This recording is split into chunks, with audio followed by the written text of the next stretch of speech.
এত এত এত দ্রুত পরিমাণে এই যে রোদ, এই রোদের ভিতরে ডিম ভাজে। হ্যাঁ, তা আমি আজকে চিন্তা করলাম আজকে আমি রং চা বানিয়ে খাবো। এই রং চা বানিয়ে খাবো, সেই রং চা আজকে আপনাদের সামনে আমি তৈরি করব। দেখি একটু পানি দাও, এই সাইডে এই সাইডে এই সাইডে। এই যে পানি একটু অল্প করেই দেই, পানি একটু অল্প করে দিই যেন তাপ হিট হয়। আমরা দেখি 2-3 মিনিট পরে পানিটা কি হয়, আমরা চা বানাবো, এই চা হয় কি না। ঠিক আছে, তো বন্ধুরা দেখো, এই যে এত পরিমাণে গরম ঢাকা শহরে, প্রায় 40 ডিগ্রি 42 ডিগ্রি ছেড়ে গেছে। তাই আপনারা সকলেই সাবধানে থাকবেন। আমার তো শরীরটা অলরেডি কাঁপাকাঁপি শুরু হয়ে গেছে। হ্যাঁ, তা আমি তার শুধু আপনাদেরকে কষ্ট করতেছি শুধু আপনাদেরকে দেখানোর জন্য যে এত পরিমাণে তাপমাত্রা ঢাকা শহরে। হ্যাঁ, কারেন্ট তো থাকেই না, আর যেও কারেন্ট থাকে অনেকেই আছে জেনারেটর চালায়। হ্যাঁ, সেই জেনারেটর চালানোর কারণে সেই ফ্লোর আরও গরম হয়ে যায়। তো ঢাকা শহরে এত পরিমাণ তাপমাত্রা, তা আপনারা দেখতে থাকুন। এই যে আমরা পানিটা দিচ্ছি, দিয়ে রাখি। তো এখন আমরা কি করব, আমরা এখন কাপ ধুবো। 3-4 মিনিট পরে আমরা এইটা চাটা বানানোর চেষ্টা করব যে আদৌ কি পানিটা গরম হচ্ছে কিনা। ঠিক আছে বন্ধুরা, এখন আমরা কাপটা ধুয়ে নেব। আমরা এই যে কাপ ধুবো, এই জগের থেকে পানি নিয়ে আমরা এখানে দিচ্ছি। এখন আমরা কাপ ধুতেছি।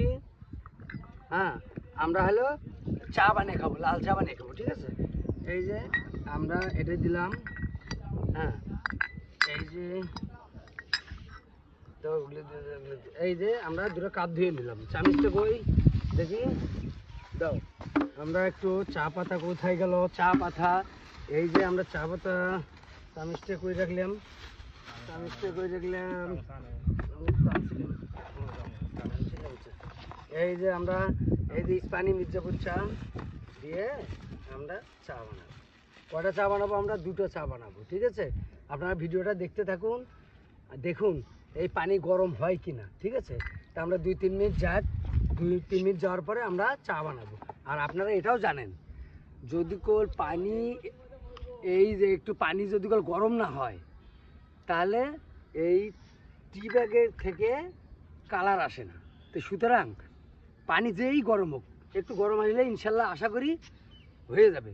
তা আপনারা একটু ভিডিওটা স্কিপ করবেন না, ভিডিওটা দেখতে থাকবেন। হ্যাঁ, আমরা এইটুকুই দেখবো। এই পানিটা অলরেডি গরম হয়ে গেছে, পাতিল অলরেডি পাতিল গরম হয়েছে। তা আশা করি ইনশাল্লাহ হয়ে যাবে। এই চেষ্টা করতেছি, আপনাদেরকে আমরা চা বানিয়ে খাওয়াবো। হ্যাঁ, আর দেখবো আমি অলরেডি ঘামতেছি প্রচুর, মাথা ব্যথা শুরু হয়ে গেছে। শুধু কষ্টটা করতেছি আপনাদের জন্য, এই কষ্টটা করতেছি আপনাদের জন্য যে ঢাকা শহরে কি পরিমাণে তাপমাত্রা, প্রায় 42 ডিগ্রি ছেড়ে গেছে, এত পরিমাণ তাপমাত্রা। তো আপনাদেরকে এই জিনিসটা দেখাচ্ছি। এই যে আমরা একটু চিনিও দিয়ে দেবো, এই যে আমরা একটু চিনিও দিয়ে দিলাম। ব্যাস, আপনারা ভিডিওটা দেখতে থাকুন। এই যে আমরা রেখে দিলাম, আর 1-2 মিনিট যাক, তারপরে আমরা আরেকটু যাক। অলরেডি পাতিল গরম হয়ে যাইতেছে। তা আমরা দেখি আরও 2-3 মিনিট দেখি। তো অনেকেই অবশ্যই এই যে এই প্রচণ্ড রোদে ডিম ভাজতেছে। তা আমার মাথায় এই পরিকল্পনাটা আসলো, আচ্ছা ডিম যদি ভাজা যায় তাহলে চা কেন হবে না। আমি সেই জন্যেই এই কনসেপ্টটা নেওয়া যে আমি রং চা বানানো যায় কি না। কারণ যেহেতু পানি অল্প দিচ্ছি, তা আশা করি যে হিট আর পারতেছি না ভাই, যে হিট, হ্যাঁ আশা করি হয়ে যাবে। তা আপনারা দেখতে থাকুন, আর 1 মিনিট ওয়েট করুন, যাই হয় তাই দেখাবো। তাহলেই বুঝতে পারবো যে এখানে ঢাকা শহরে এত পরিমাণ তাপমাত্রাটা আপনারা ভাবতে পারবেন না। সরি, এই যে আমাদের চাবি। আমরা একটু পরে আর 1 মিনিট ওয়েট করেন, দেখেন আমরা বানাইতেছি। আর পারতেছি না।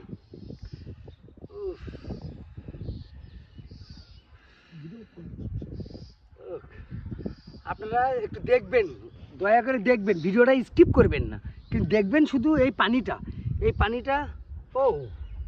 পানি অলরেডি গরম হয়ে গেছে, অলরেডি পাতিল গরম হয়ে গেছে। মাথা ব্যথা করতেছে রে ভাই।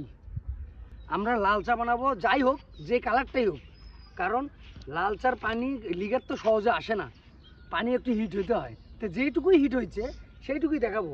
এটা তো দীর্ঘক্ষণ সময় ধুয়ে দেখতে হয়, তো আমরা জাস্ট এইটুকুই দেখাই।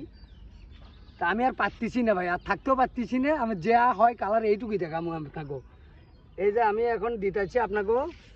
ও বাবা, পাতিল প্রচুর গরম হয়েছে, পাতিল অনেক গরম হয়ে গেছে। এই যে একটু দিলাম, এই যে এটা তো একটু দিলাম। তো দেখি যাই হোক, কারণ পানি যেটুকু হলো হোক। হ্যাঁ, ও এই যে বন্ধুরা দেখছেন, এই যে তাহলে বুঝো আল্লাহ এত এত এত দ্রুত পরিমাণে। এই যে দেখছেন, এই যে কালার যেটুকু আছে কালার, এই যে কালার এসে গেছে। এই যে তাহলে বুঝবেন তো, আপনি একটা খান দেখে দেখি। আছে গরম আছে, কিন্তু সেই গরম, কিন্তু ওই গ্যাসের চুলায় হিট করলে যে গরম, অতটা গরম না, কিন্তু এত পরিমাণে গরম। তবে আপনারা সাবধান থাকবেন এই রোদের ভিতরে। আমি নাতে বান্দারামি করে আপনাদের দেখাই চাইছি, কিন্তু আপনারা রোদে যাবেন না। রোদে গেলে একটু নিরাপদ দূরত্বে থাকবেন, ছাতা নিয়ে বের হবেন। বাচ্চাদেরকে সাবধানে রাখবেন, বিশেষ করে বাচ্চাদেরকে সাবধানে রাখবেন, কারণ বাচ্চাদের প্রচুর অসুখ হইতাছে, প্রচুর। বাচ্চা বুড়ো ছেঁড়া কারো বাদ নাই, সকলের অসুখ হইতাছে। তবে এই রোদ হতে সাবধান।